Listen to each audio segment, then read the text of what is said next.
மக்கள் அதிகாரம் தோழர்களுக்கு வணக்கம். நான் பாலு, மக்கள் அதிகாரம் தலைமைக்குழு உறுப்பினர். 49வது புத்தக கண்காட்சி சென்னையில் OMC மைதானத்தில் நடந்து கொண்டிருக்கிறது. நீங்கள்லாம் இதை அறிவீர்கள். இந்த புத்தக கண்காட்சி என்பது மிக பிரம்மாண்ட முறையிலே தமிழக அரசால் அமைக்கப்பட்டிருக்கிறது. தமிழகத்து முதல்வர் மு.க. ஸ்டாலின் அவர்கள் இந்த புத்தக கண்காட்சியினுடைய அரங்கை துவக்கி வைத்து இந்த புத்தகத்தை வெளியிட்டிருக்கிறார்.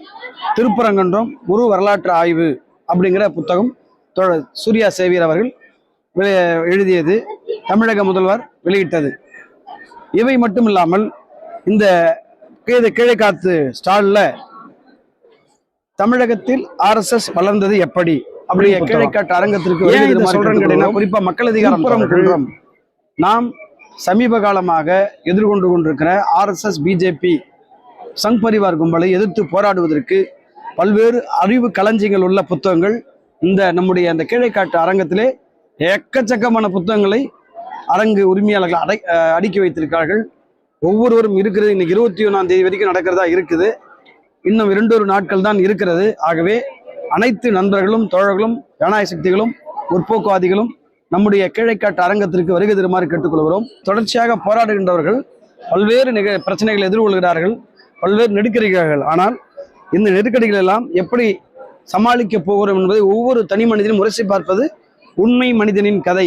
சோவியத் ரஷ்யாவில் 2ஆம் உலகப் போரில் நடைபெற்ற ஒரு உண்மை கதை, உண்மை மனிதனின் கதை, நம்முடைய உணர்வுகளை தூண்டக்கூடிய கதை. அந்த புத்தகம் இந்த அரங்கத்துக்குள்ளே இருக்கிறது.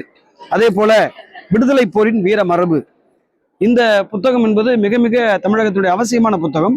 குறிப்பாக 1857 முதல் சுர போர் முன்பாக தொடங்கி 1947 சுதந்திர போராட்டம், அதற்கு பிந்தைய நாட்களில் பகத்சிங், கட்டபொம்மன், வஉசி, புலித்தேவன், குயிலி வேலுநாச்சியார் உள்ளிட்ட பலரையும் தொகுப்பாக, திப்பு சுல்தான் பலரையும் பல தியாகிகளையும் தொகுப்பாக இந்த நூல் வெளிப்படுத்துகிறது.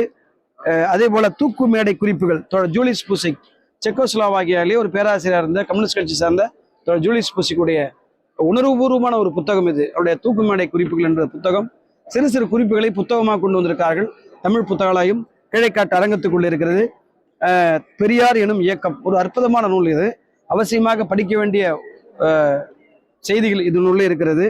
அதே போல நக்சல்பாரி, இந்தியாவின் புரட்சி கீதம். நக்சல்பாரி என்பது இன்று கூட வழிநடத்தக்கூடிய ஒரு தத்துவமாக, விவசாய புரட்சிக்கு அடித்தளமாக இருப்பதையும் இந்த நூலிலே கொண்டு வந்திருக்கிறார்கள். நினைவுகள் அழிவதில்லை, ரஞ்சனாவுடைய அற்புதமான ஒரு நாவல் இது. ஒவ்வொரு பெண்களும் படித்து பயன்பெற வேண்டிய, உணர்வூட்டக்கூடிய, உரமேற்றக்கூடிய ஒரு புத்தகம். இப்படி பல நூல்கள் இருக்கிறது. அற்புதமான முறையிலே இங்கே தொடர் அம்பேத்கர் அவருடைய முகப்புரை புத்தகம். முகப்புரை, இந்திய அரசியலமைப்பு சட்டத்தின் ரகசிய வரலாறு. அதாவது இந்திய அரசியலமைப்பு சட்டத்தை அம்பேத்கர் எழுதியதாக சொல்லுகிறார்கள். ஆனால் அதற்கு முன்பாக ராஜேந்திர பிரசாத்திலிருந்து யாரெல்லாம் இதற்கு, அதாவது முன்னுரை இதை எடுத்து கொடுத்துருக்காங்க அப்படிங்கிறத பற்றி இதில் தொகுப்பாக இருக்கிறது. இன்னும் செங்கொடியின் கம்யூனிச கொடியின் கீழ் என்கின்ற இந்த சிறு வெளியீடும் இங்கே இருக்கிறது. மாணவர்கள், இளைஞர்கள், இன்னும் அறிவுஜீவிகள், விவசாயிகள், தொழிலாளிகள் என்று அனைத்து தரப்பு பிரிவினரும் அரசு ஊழியர்களும் வரவேண்டிய இது ஒரு அரங்கம். கீழைக்காட்டு வெளியீட்டகம் மக்கள் அதிகாரம் தோழர்களுக்கு சிறப்பு அழைப்பாக நான் உங்களை அன்போடு இந்த கீழைக்காட்டு வெளியீட்டகத்துக்கு அந்த 49வது புத்தக கண்காட்சிக்கு உங்களை அன்போடு வருகை தருமாறு உங்களை அன்போடு கேட்டுக்கொள்கிறேன். நன்றி, வணக்கம்.